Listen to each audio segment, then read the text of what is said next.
উত্তরপ্রদেশ থেকে 4 ধামের মধ্যে একটা ধাম হচ্ছে জগন্নাথ ধাম, পুরী ধাম। লাখ লাখ ভক্তরা বাবা সবাই হাঁটতে হাঁটতে আসছে ওই জগন্নাথজিকে দর্শনে। আর ওই সদন প্রতিজ্ঞা করলো, আমি আজকে থেকে সংসারে আর যাব না। আমার জন্য যে আমাকে ধরা দিয়েছে, আমি এই শালগ্রাম শিলাটাকে নিয়ে আমি জগন্নাথ মন্দিরে যাব। আমি আসছি প্রভু। সদন যখন শালগ্রাম শিলাটা নিয়ে যাচ্ছে না, সবাই তো সদনদের পূর্বপুরুষের ব্যবসা, ওরা সবাই জানে, সদনকে চেনে। সবাই যেতে যেতে বলে উঠলেন, এই ছেলে,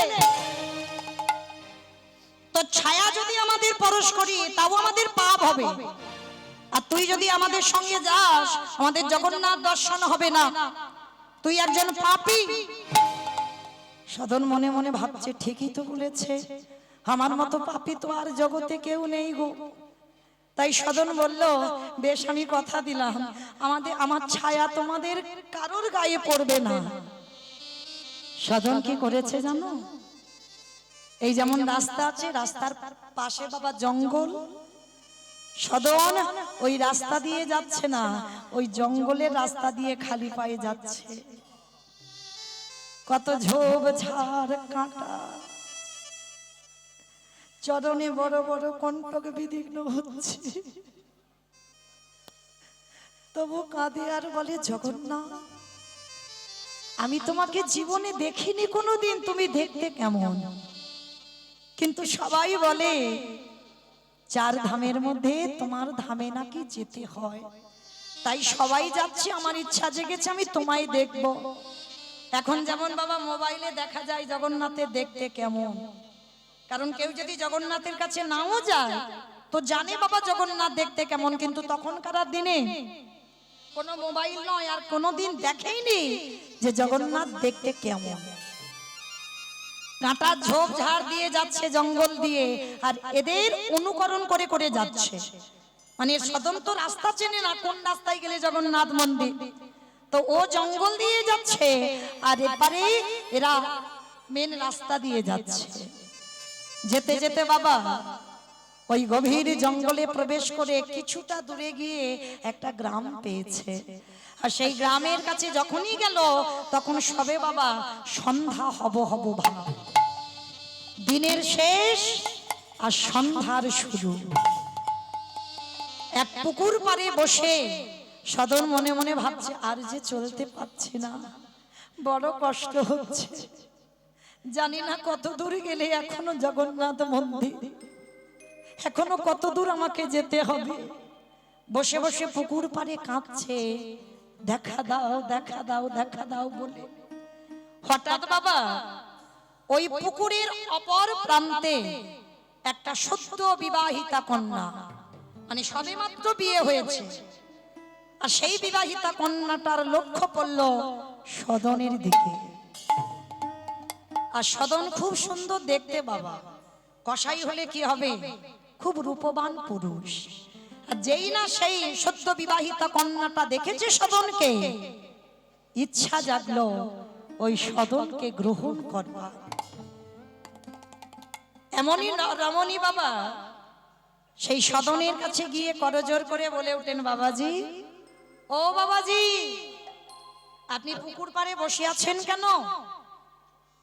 সদন বলে উঠলেন, মা আমি যাচ্ছি জগন্নাথজিকে দর্শন করতে।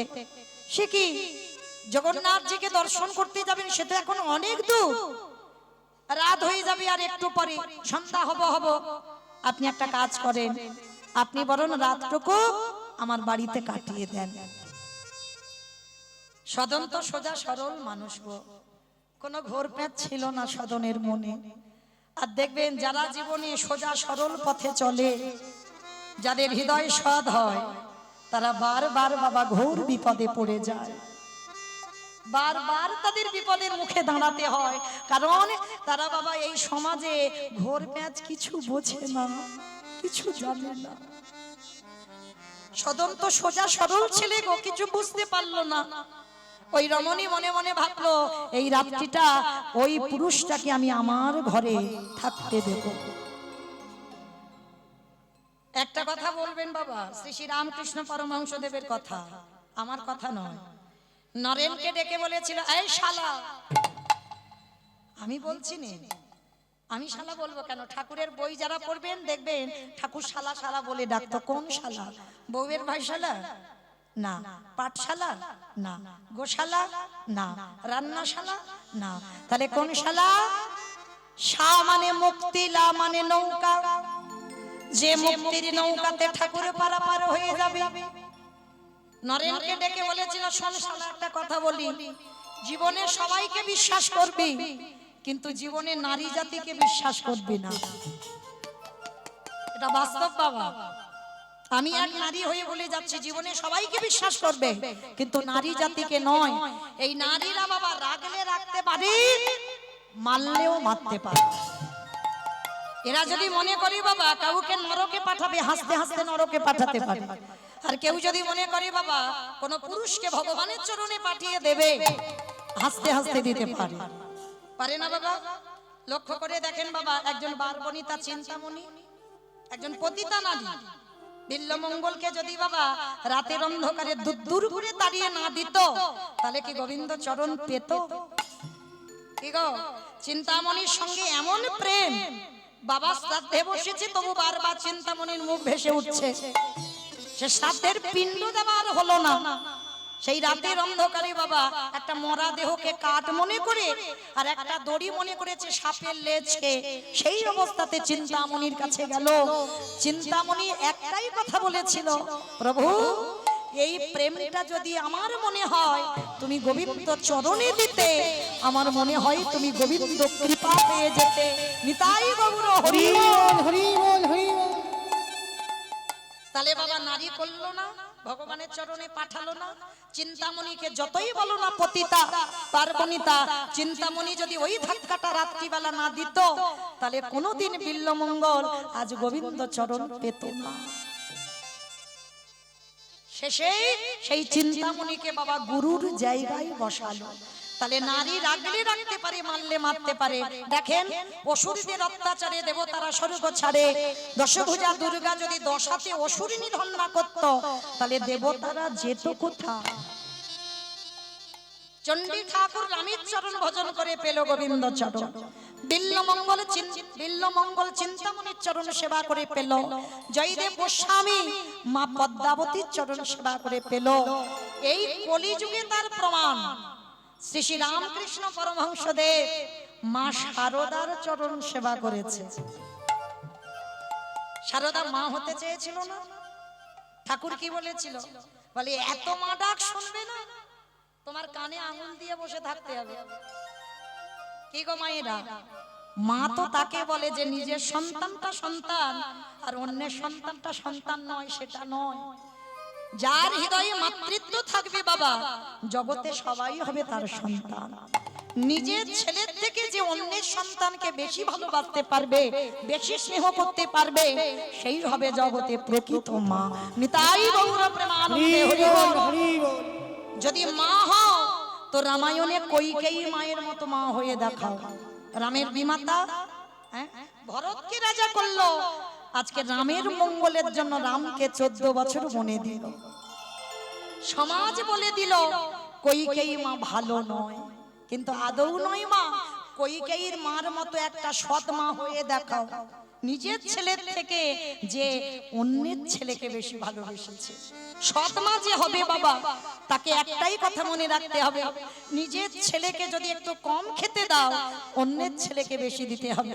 নিজের ছেলেকে যদি দুর্গা পূজায় একটা বছর জামা কাপড় নাও দাও, যে তোমায় সৎ মা বলে, তাকে তোমায় প্রতি বছর দিতে হবে। কেন? সে যেন অনুভব করতে না পারে যে আমি তার নিজের মা নই। যে মা হবে তার চরিত্রটা এমনই হওয়া উচিত।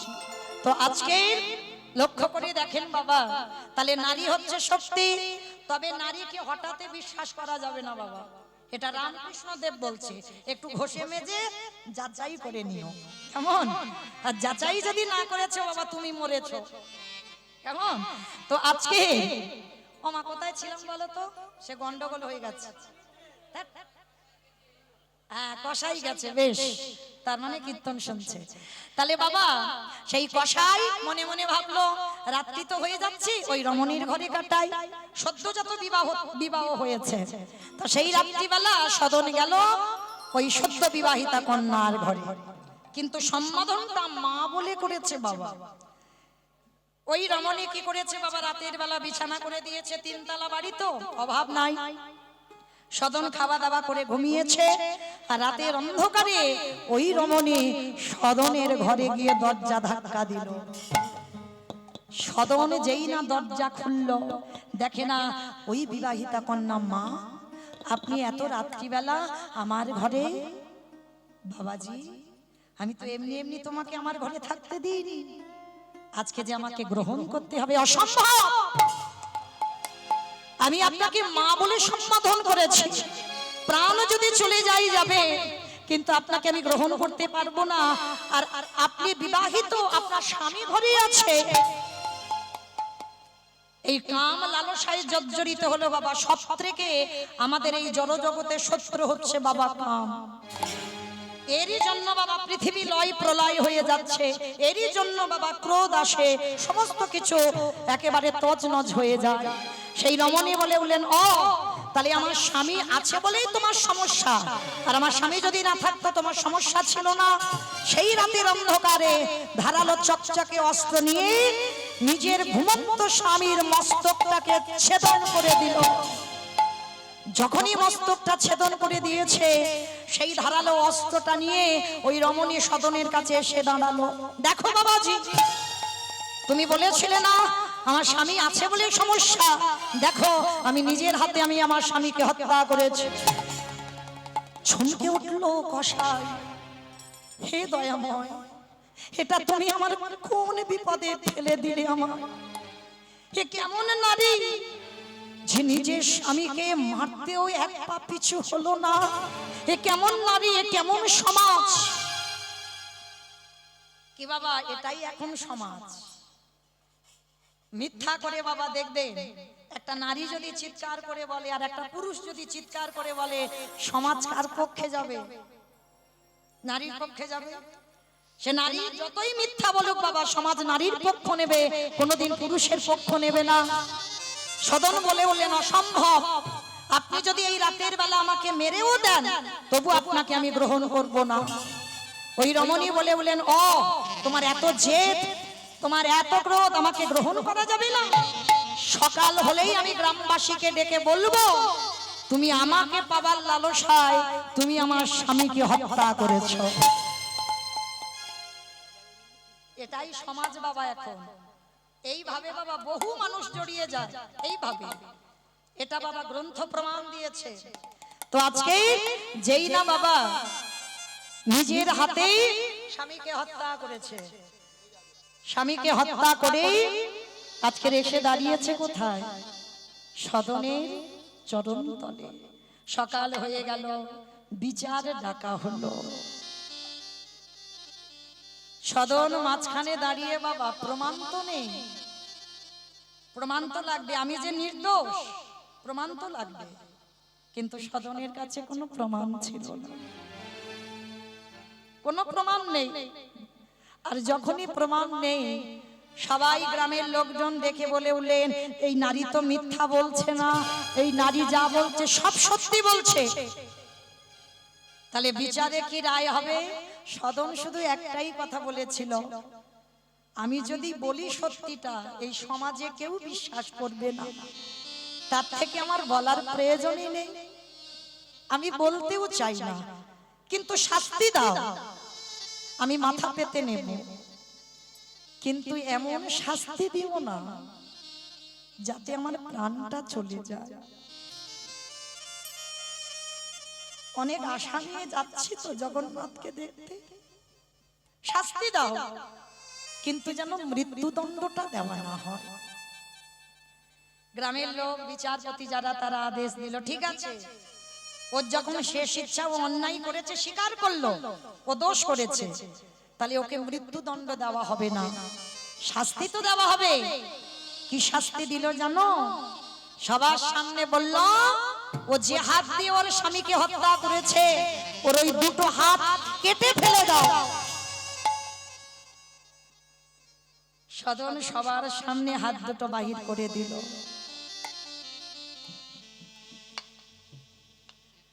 ভক্ত যারা হবে না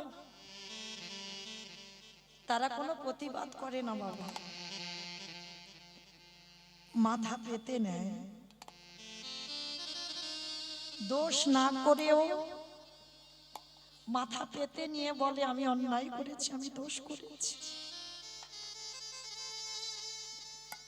ওই যে ত্রিনাদপি ভক্ত মাথা তুলে কথা বলবে না। সদনের চরিত্রটা তেমন। হাত দুটো বাহির করে দিল, কাঁদে আর বলে জগন্নাথ শুনেছিলাম তোমারও নাকি হাত নেই। আমি শুনেছি, তোমাকে দেখিনি তো কোনোদিন। শুনেছিলাম তোমার নাকি হাত নেই, তাই বুঝি আমাকে তোমার মতো করে নিচ্ছ? আমাকে আঘাত দাও, কষ্ট দাও, কিন্তু সহ্য করবার মতো শক্তিটুকু তুমি দিও। আঘাত যত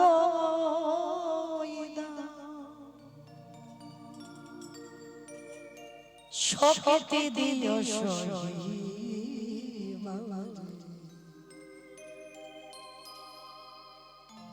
অগদয়া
দুঃখটাকে নেবে জানি তবু ভালোবেসে আজও কাছে সুখ তো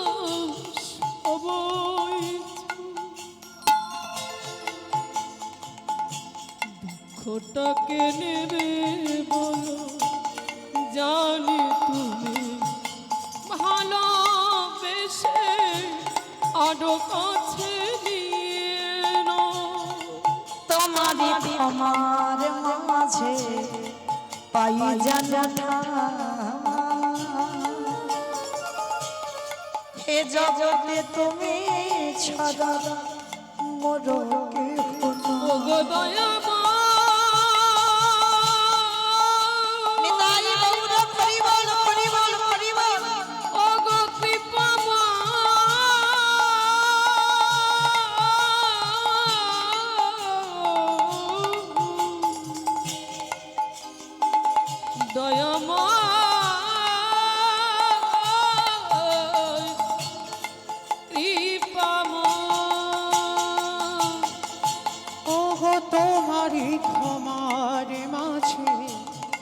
পাহি যেন তুমি ছাড়া এ জগতে মরে গেহ নাই। কৃপা দানে কৃপা দানে প্রভু চরণ তোমার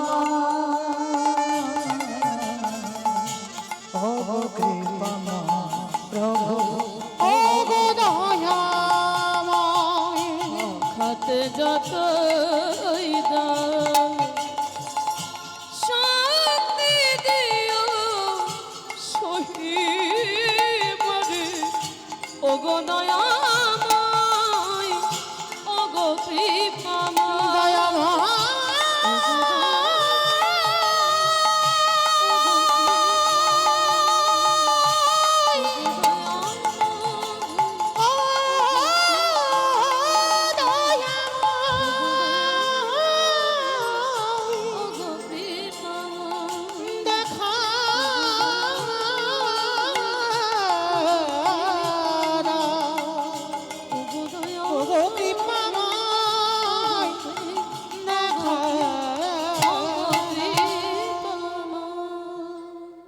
আচ্ছা মা, যদি হাত দুটো কেটে দেওয়া হয়, শালগ্রাম শিলাটা এবার কোথায় থাকবে?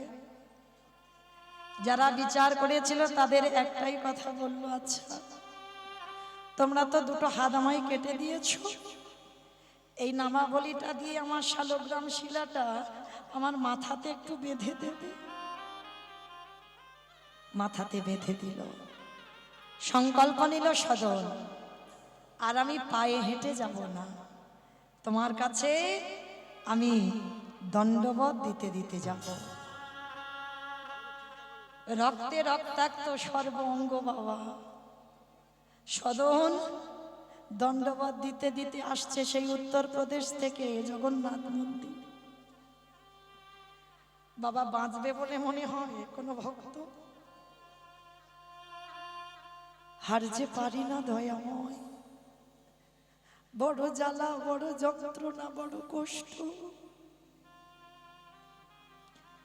এবার তোমার চরণে আমার একটু আশ্রয় দাও না প্রভু। দেখা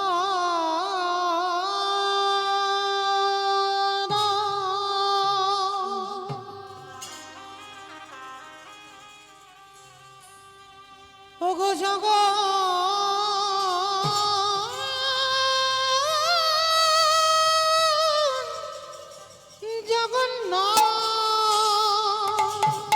হরি বল, হরি বল। আমি তো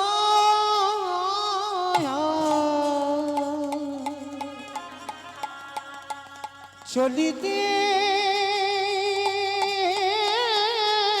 পারি না। প্রভু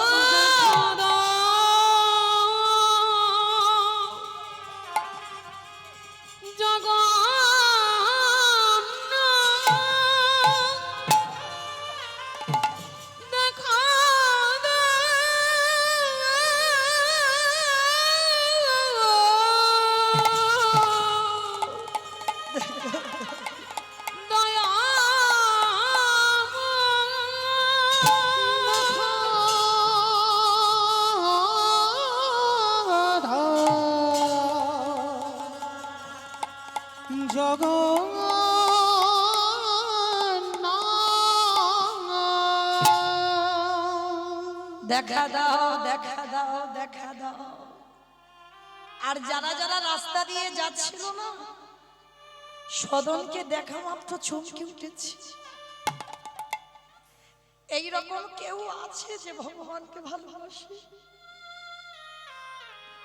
এটা কোন ভালোবাসা? সবাই মিলে প্রার্থনা করছে, হে জগন্নাথ আর ভক্তকে কষ্ট দিও না, এবার একবার তোমার চরণে ওকে আশ্রয় দাও। ও যে বড় কষ্ট পাচ্ছে প্রভু, খুব কষ্ট পাচ্ছে। ও মায়েরা, কতটুকু কৃষ্ণ বলে কেঁদেছো, কৃষ্ণ পাবে। কতটুকু গৌর বলে কেঁদেছো, গৌর পাবে। আগে কাঁদতে শিখতে হবে। ভগবান একবার ঘষে মেজে নেবে না যে ও আমার ভক্ত না, আমার ভক্ত নয়। কৃষ্ণ ভক্ত যারা হয়েছে বাবা, তাদের তো একটু সাবধানে চলতে হবে, এটা বাস্তব। কৃষ্ণ ভক্ত হলেই তাদের সাবধানে চলতে হবে বাবা। যে করে আমার আশ, তারে করি সর্বনাশ। সর্বনাশ করে না বাবা, সব নাশ করে দেয়। আত্মীয় পরিজন, বন্ধু বান্ধব, জায়গা জমি, গাড়ি বাড়ি, টাকা পয়সা, সম্পত্তি সব নাশ করে দেয়। কেউ থাকে না, একাকী হয়ে যেতে হবে। যারা কৃষ্ণ ভক্ত হয়, যাকে আঁকড়ে তুমি বসে থাকবে, ভগবান তাকেই সবার আগে কেড়ে নেবে। এটাই কৃষ্ণ ভক্ত। যদি তোমার সঙ্গে হয়, তোমার জীবনে হয়, তাহলে জানবে তুমি প্রকৃত কৃষ্ণ ভক্ত। কৃষ্ণ ভক্ত বাবা কোনোদিন পাথর সেটিং করা ঘরে থাকে না। তাকিয়ে দেখেন বাবা কৃষ্ণের বন্ধু সুদামার দিকে। স্ত্রীর পরনে একটা ভালো কাপড়ও দিতে পারেনি। তাকিয়ে দেখে মহাভারতের বিদুরের দিকে। দাসীপুত্র বিদুর ঠিক পারত না বাবা দুর্যোধনের রাজপ্রাসাদে থাকতে, থাকেনি। রাজপ্রাসাদ ফেলে গভীর জঙ্গলে একটা কুঁড়ে ঘর, কৃষ্ণকে খেতে দিত শাকন্ন আর কলার খোসা। এরাই কৃষ্ণ ভক্ত।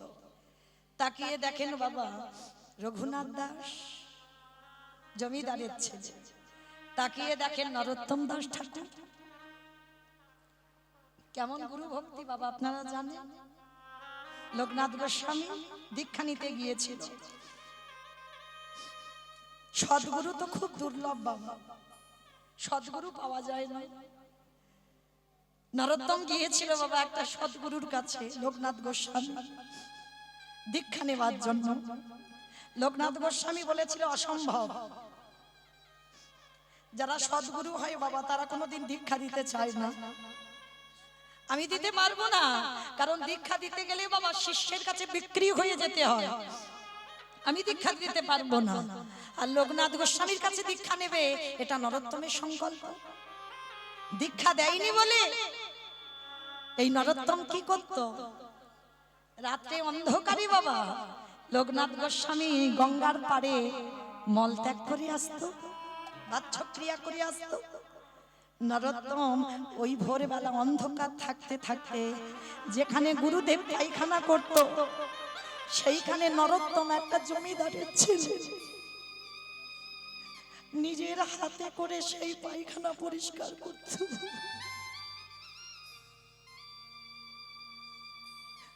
কেমন গুরু ভক্তি দেখো,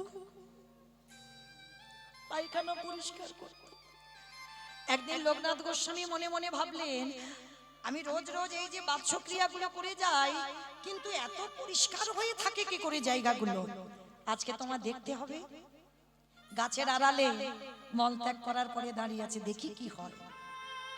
আর যেই না দাঁড়িয়ে আছে না লোকনাথ বাবাজি আর ওই নরোত্তম গিয়েছে গুরুদেব জ্ঞানে গুরুদেবের পৃষ্ঠা প্রণাম করে নিজের হাতে বাবা সেই পৃষ্ঠাটা তুলে নিয়েছে। আমাকে যে শিষ্য বলে গ্রহণ করবে না, কিন্তু আমি যে তোমার চরণে সমর্পণ করে দিয়েছি। গুরু যদি ধরতে হয় আমি তোমার মতো গুরু চরণ আশ্রয় করব। আড়াল থেকে লোকনাথ গোস্বামী দেখা মাত্র চমকে উঠল, এ কেমন শিষ্য, আমি জীবনে কোনোদিন এমন মানুষ দেখিনি। ছুটে এলো গাছের আড়াল থেকে, ছুটে এসে নরোত্তমকে বুকে জড়িয়ে ধরে বলেন নরোত্তম ওরে তুই থাম, ওরে তুই থাম, তোকে দীক্ষা না দিও আমি যে তোর কাছে বিক্রি হয়ে গেলাম। ওরে নরা তাই গৌরবে বারন্দে ঘুরে ঘুরে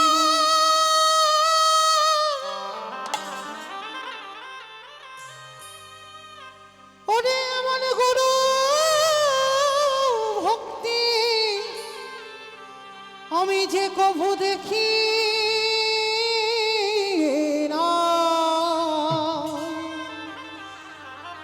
একেবারে আই আই আমার হৃদয়ে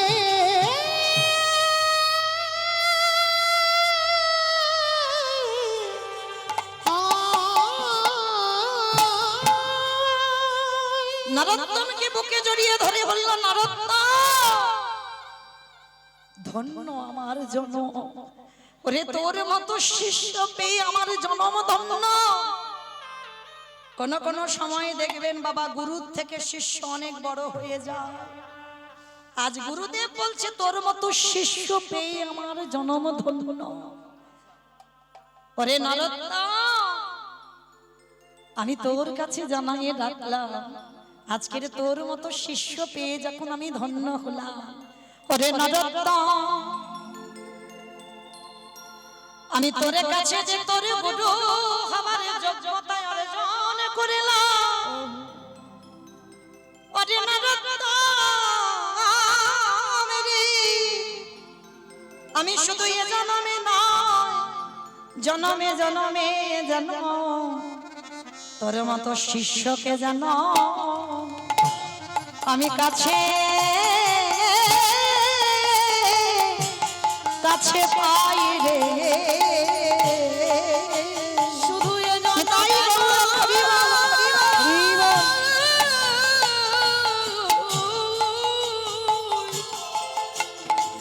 এ জন্মে নয় প্রতি জন্মে জন্মে তোর মতো শিষ্য যেন আমি পাই রে। নরোত্তম বললেন দয়াল গুরুদেব আমার এই জন্মে সাধন ভজন হলো না গো। আমার এই জন্মে সাধনে ভজন হলো না গো। অগা গুরুদেব ওগো গুরু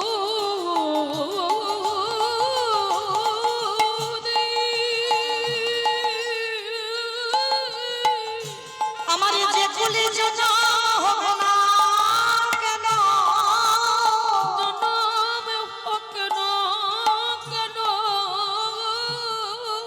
আমি মন্ত্র তন্ত্র কিছু নাই বা জানি দয়াল গুরুদেব আমি জানো তোমার চরণ যুগ ভজতে পারি। আমায় তাই বলো, হরি বল, হরি বল।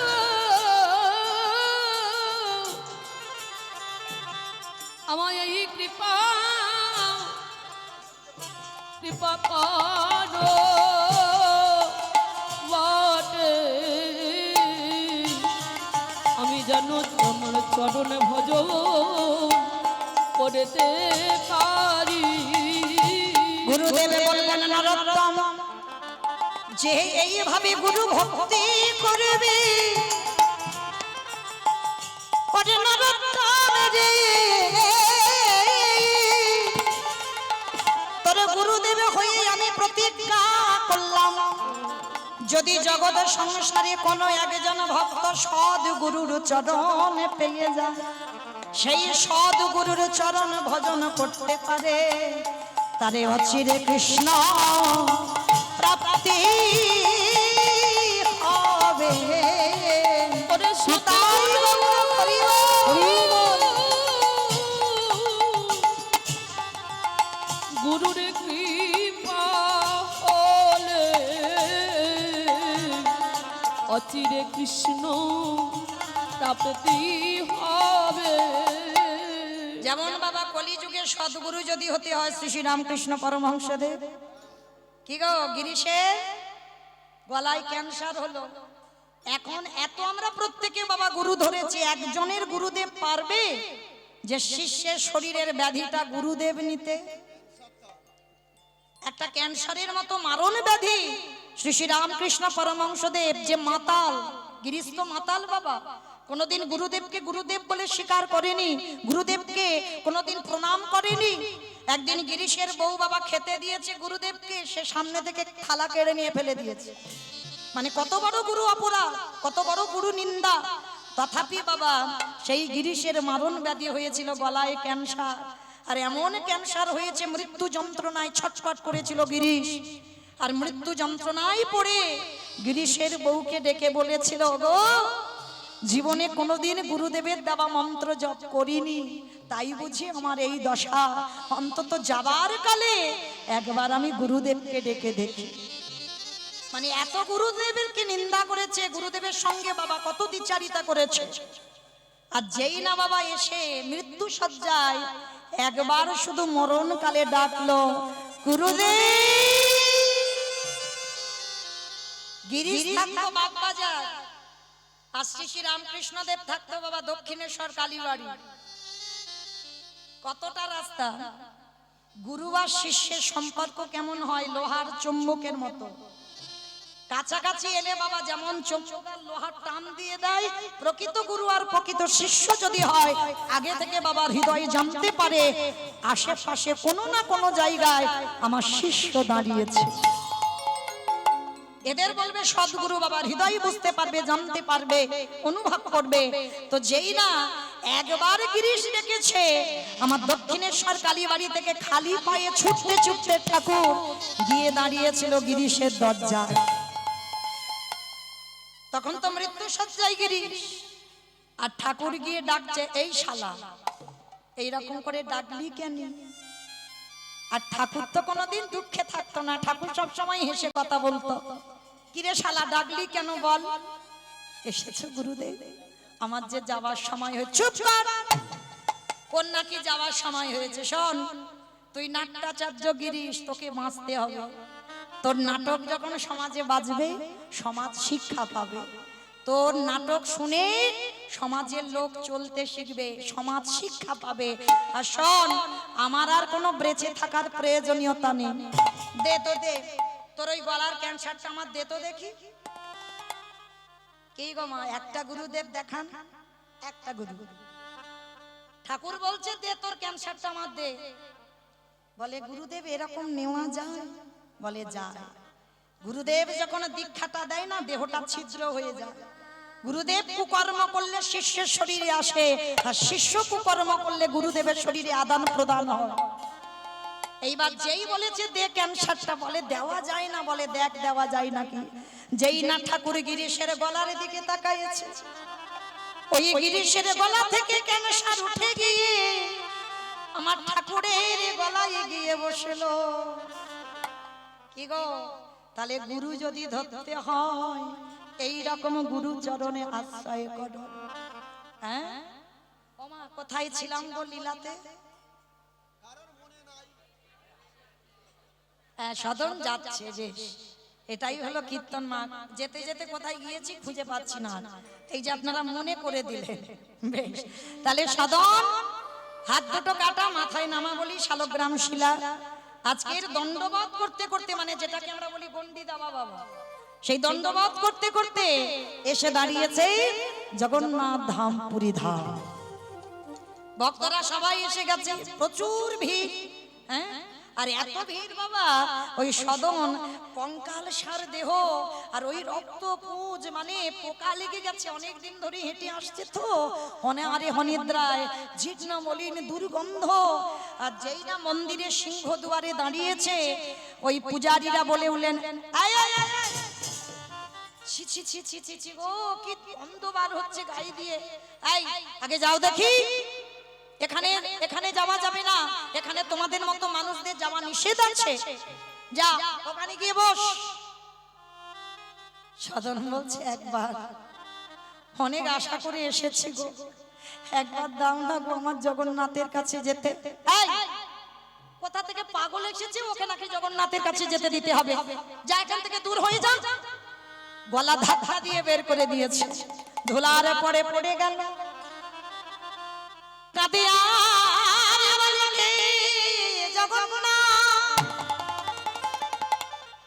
তোমায় যারা ভালোবাসে, তোমায় যারা ভক্তি করে, আমি জানি না জগন্নাথ তাদের বুঝি এমনি করে কাঁদতে হয়। গলা ধাক্কা দিয়ে ফেলে দিয়েছে সদনকে। অমাইরা, জগন্নাথ তো অচল নয়, সচল জগন্নাথ। হ্যাঁ, যেই কৃষ্ণ সেই তো জগন্নাথ, সেই তো গৌর। তার জগন্নাথ যদি সচল হয়, আর আজকে সদন এসেছে না, পূজারীরা জগন্নাথকে তো সকাল থেকে ভোর থেকে খাওয়া শুরু করে রাত 12টা পর্যন্ত, মানে খেতেই যায়। 56 ভোগ যে খাবে না, মানে জগন্নাথ পুরী ধামে শুধু খাবার জন্য এসেছে, মানে একাদশী তিথিতেও একাদশী ওখানে বাঁধা, আপনারা জানেন। তা এইবার জগন্নাথ খাচ্ছে বটে, কিন্তু বাবা খুব আনন্দ, মানে এত আনন্দ, তা ভক্তরা জিজ্ঞেস করছে, প্রভু কি ব্যাপার, তোমার বদনে এত হাসি কেন? নিশ্চয়ই কি কিছু ঘটনা ঘটছে নাকি? বলে, শোনো, ঘটছে না, আমার এক ভক্ত এসেছে। ভক্ত? বলে হ্যাঁ, তার জন্য আজকের আমার মনটা খুব খুশি খুশি, আমার খুব আনন্দ আজকে। শোনো, আমার ভক্ত যে এসেছে না, আর আজকে যাও তোমরা পালকিতে করে আমার ভক্তকে আমার কাছে নিয়ে এসো। জগন্নাথ বলে দিয়েছে পালকিতে করে আনতে হবে। এইবারে জগন্নাথের সমস্ত ভক্তরা আজ মনের আনন্দে নাচতে নাচতে পালকিটা কাঁধে লয়ে যেই না সিংহ দুয়ারে দাঁড়ায়েছে, এবার হাঁক দিয়েছে, শোনো শোনো শোনো, এখানে কে এসেছো তোমরা? এখানে আমাদের জগন্নাথ আজকে খুব আনন্দে আছে গো। জগন্নাথের নাকি এক ভক্ত এসেছে, তার জন্য পালকি এনেছি। পালকিতে করে জগন্নাথের ভক্তকে নিয়ে যেতে হবে। এসো, কে জগন্নাথের ভক্ত আমাদের পালকিতে ওঠো। আচ্ছা বাবা, এবার আপনারা বলেন, ধরো এইখানে ঘোষণা হলো, আমি ধরো ঘোষণা করলাম, যারা যারা জগন্নাথের বন্ধু আছো বা জগন্নাথের ভক্ত আছো তারা উঠে এসো, পালকিতে উঠতে হবে। পালকিতে করে জগন্নাথ নিয়ে যেতে বলেছে। ও মাইরা, পালকি চাপা পড়বে না কি বাবা? সবাই তো ছুটে আসবে, সবাই তো এখানে ভক্ত। যারা দাঁড়িয়ে আছেন, বসে আছেন, আমি কীর্তনিয়া সম্প্রদায়, সবাই ভক্ত। তাহলে সবাই যদি ভক্ত হয়, তাহলে বলেন সবাই তো আসবে জগন্নাথের ভক্ত বলে, তাহলে সবাই কি জগন্নাথের ভক্ত? তাহলে সবাই যদি জগন্নাথের ভক্ত হবে, তাহলে জগন্নাথ আজকে নির্দিষ্ট দিনে হাসছে কেন? তাহলে নিশ্চয়ই আজকের একটা খুব গুরুত্বপূর্ণ আসল ভক্ত নিশ্চয়ই এসেছে, যার জন্য জগন্নাথের এত আনন্দ। তা এইবার বাবা এত ভিড় জমেছে, সবাই পালকিতে উঠবে। সে পালকিতে যখন উঠবে বাবা, সে পালকি বাহকরা তারা বিরক্ত হয়ে বলে, ধর ওখানে থাক, এত ভিড়, কে ভক্ত চিনতে পারছি না, সবাই উঠতে চাইছে পালকিতে, আমরা জানতেই পাচ্ছি না। ভালো করে ভাবেন বাবা, সাক্ষাতে যারা জগন্নাথের সঙ্গে কথা বলে তারাই ভক্ত চিনতে পারছে না, আর আপনারা আমরা চিনবো বলে মনে হয় কি বাবা? এ জন্মে চিনবো বলে মনে হয়? হরি বল। এ জন্ম কেন, আমার তো মনে হয় কোটি জন্মে চিনবো না। হ্যাঁ, জগন্নাথের সঙ্গে যে সাক্ষাতে কথা বলে তারা চিনতে পারছে না, আর আপনারা আমরা চিনবো কি করে? এইবার পালকি নিয়ে ফেরত গেছে। হে জগন্নাথ, সবাই তো বলছে তোমার ভক্ত, তাহলে প্রকৃত ভক্ত কে? নিশ্চয়ই একজন, তাহলে সে কই? জগন্নাথ শুধু একটাই কথা বলে দিল, যে আমার পরম ভক্ত, যে আমার ভক্ত হবে সে শুধু আমার মতো দেখতে হবে। একটা ইঙ্গিত দিল, সে আমার মতো দেখতে হবে। এই ইঙ্গিতটা নিয়ে বাবা, এদের তো অত মাথায় বুদ্ধি নেই। জগন্নাথের মতো দেখতে মানে জগন্নাথে যেমন গোল গোল চোখ, জগন্নাথের হাত নেই, পা নেই, ওই রকম বলছে। তা এইবার মন্দির থেকে বেরিয়ে সিংহদুয়ারে চারিদিকে খুঁজে খুঁজে বেড়াচ্ছে জগন্নাথের মতো দেখতে কে? কি গো, ভগবান যদি কৃপার দৃষ্টিটা না দেয় তুমি চিনতে পারবে? পারবে না তো। ভগবান মন্দিরে খিলখিল করে হাসছে, বেটাদের অবস্থা দেখো, ভক্ত চিনতে পারছে না। তাহলে আমি একটু চিনিয়ে দিই, যেই না কৃপা সিন্ধু ভগবানে আমার, ওই কৃপার বাড়ি বরিশান করলো, সঙ্গে সঙ্গে লক্ষ্য পড়লো রাস্তার ওপারে সদনে বসে বসে কাঁদছে। মাথায় আছে সেই নামাবলী বাঁধা, শালগ্রাম শিলা মাথাতে রয়েছে, হাত দুটো কাটা, আর হাত দুটো বাহির করে হা জগন্নাথ বলে যেই না সদন কাঁদে। ও মায়েরা, একটা টুকটুকে ফর্সা ছেলে রক্ত কাদা ধুলো বালিতে অঙ্গটা কালো হয়ে গেছে। কি গো, যারা মূর্তি তৈরি করো দেখবে সাদা লাল কালো সবুজ নীল সব দিতে দিতে কি হবে, কালো হয়ে যাবে না? সদনের অঙ্গটা কালো হয়ে গেছে, অনাহারে অনিদ্রায় চোখ দুটো বড় বড় কালো হয়ে গেছে, কঙ্কাল সারে দেহ হয়েছে, হাতে কাটা জগন্নাথের মতো বসে কাঁদে। এইবার ভক্তরা দর্শন করে যেই না জগন্নাথের কৃপা পড়ল, ভক্ত চিনতে পেরে গেল, ছুটে গেল সবাই সদনের কাছে, আর সদনের কাছে গিয়ে আছাড় খেয়ে পড়লো সদনের চরণে। সদন বলল, কি তোমরা সবাই আমার পা দুটো জড়িয়ে ধরছো কেন? ছু, কথা নয়, কথা নয়, আমাদের জগন্নাথ বলেছে তুই জগন্নাথের প্রকৃত ভক্ত না, তোমাদের ভুল হচ্ছে। আমি তো এখানে বসে আছি, তোমরা যে ঘোষণা করলে না জগন্নাথের ভক্তকে পালকিতে করে নিয়ে যাবে, আমার খুব আনন্দ হচ্ছিল জানো। আজকের আমি জগন্নাথকে দেখতে না পাই তো কি হয়েছে, জগন্নাথের ভক্তকে তো দেখতে পাবো, ওই জন্য তুই এখানে বসে আছিস। বলো না জগন্নাথের ভক্ত কোথায়? ওই পূজারীরা কাঁদে আর বলে ভক্ত রে, আমরা এতদিন ভগবানের সেবা করলাম বটে, আরে তুই আজকে যখন পুরী ধামে এসে দাঁড়ালি, আমাদের জগন্নাথকে সারা জীবনের মতো তুই কিনে নিলি। এই পুরী ধামে মাঝে এসে আমার জগন্নাথকে কিনে নিলি। ওরে এমন ভক্ত কভু আমি না দেখি নাই হে, আমাদের জগন্নাথকে চিরদিনের মতো কিনে নিলি। সবাই মিলে আজকের ওই ভক্তকে পালকিতে তুলেছে, আর পালকিতে তুলে জগন্নাথের সামনে গিয়ে দাঁড় করিয়েছে। বাবা প্রথমে বলেছি ভক্ত পারে ভগবানকে চোখ রাঙাতে, সদন জীবনেও কল্পনা করেনি যে সাক্ষাতে ভগবানকে দর্শন পাবো। তাহলে ভগবান ভক্ত কিন্তু ভগবানের কাছে আসেনি, ভগবান আগে ধরা দিয়েছে।